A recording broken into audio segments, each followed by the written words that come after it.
Tonight, we're diving into the intense showdown that shook the WNBA. The Indiana Fever were on the brink. Caitlin Clark, out. The offense, scattered. And the pressure, crushing. But one name rose above the rest. Aliyah Boston. And let me tell you, she did not hold back. In this video, we're breaking down the drama, the moments, the fire, and the fallout from a game that nearly saw the Fever fall apart until Boston flipped the switch. Grab your popcorn. This is about more than just basketball. This is about grit, leadership, and standing tall when the lights are brightest.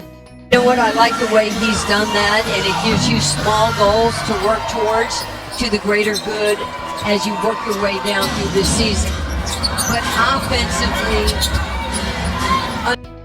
the Fever's new reality without Caitlin Clark. It was just days before tip-off when fans got the shocking news. Caitlin Clark would be out. Whether it was injury management, rest, or something else brewing behind the scenes, the Fever were heading into battle against the Dallas Wings without their rising superstar. The reaction was swift. Social media buzzed. "No Clark, no chance," some tweeted. Pundits debated if the Fever could keep up without the woman who's single-handedly drawn record-breaking crowds and injected energy into Indiana's offense.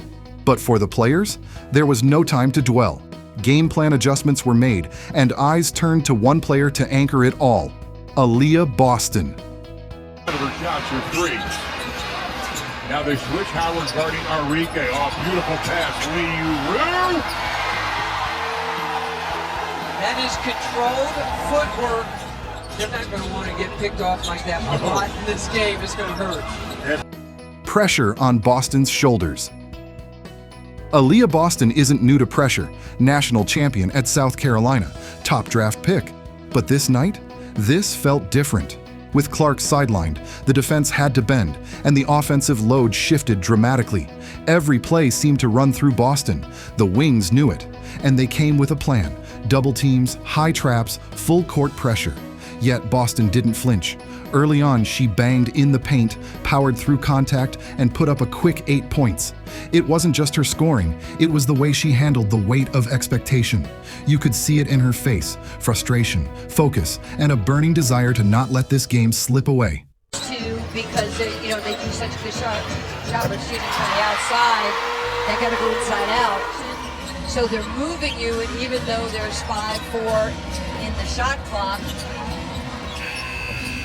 Pace Becker's made Howard a tough shot, but got her. The Dallas Wings come swinging. Let's give credit where it's due. The Dallas Wings came to play. Arike Ogunbowale was electric. Satu Sabali, relentless on defense. By halftime, the Fever trailed by 12. Boston looked gassed. The Fever's supporting cast, Lexie Hull, Kelsey Mitchell, hadn't found their rhythm yet. Turnovers piled up. Transition defense collapsed, and the commentators noticed.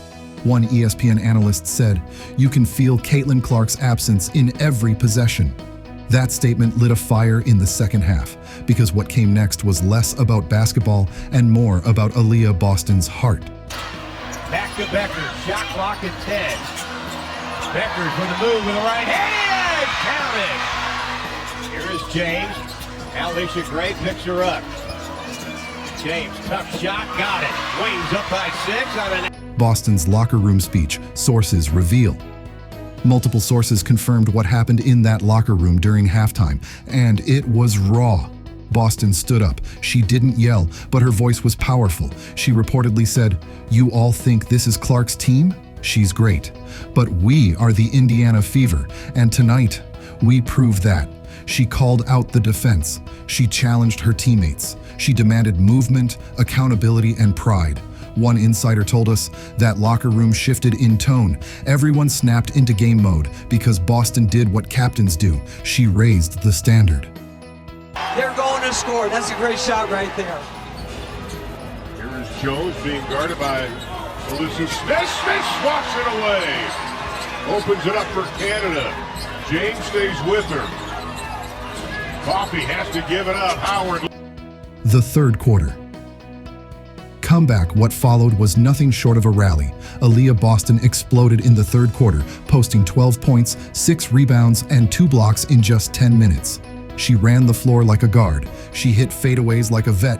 She defended the rim like her life depended on it. But the turning point? A monster block on Satu Sabali followed by a fast break assist to Kelsey Mitchell, who drained the three and screamed into the crowd.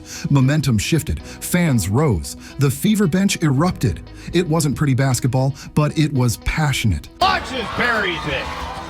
Boy, Jones and Smith are doing hand-to-hand combat. James. Gray falls down. James hits the shot for Atlanta from beyond the arc. Lexie Hull and Kelsey Mitchell step up. Boston may have lit the flame, but Lexie Hull and Kelsey Mitchell kept it burning. Hull, who had been quiet all night, came alive with back-to-back steals and a crucial corner three. Her energy was infectious. Every loose ball, she was there. Every defensive rotation, locked in. And Kelsey Mitchell, ice in her veins. She dropped 10 points in the fourth quarter alone, including a dagger from deep with 1:02 on the clock to give Indiana their first lead since the opening minutes. Without Caitlin Clark, the team found new heroes, and they weren't just filling shoes. They were rewriting the script. When she shoots every time, it's the same motion. It doesn't vary. Well, it's nice that she gets in the game and she also shows you a clinic. And Enrique's got... The final minute, a nail-biter down one. 28 seconds on the clock. Dallas with the ball. Sabali drives. Boston rotates over. Clean block.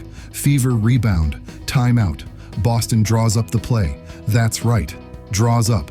One teammate said afterward, Aliyah had it mapped in her mind before the coach even spoke.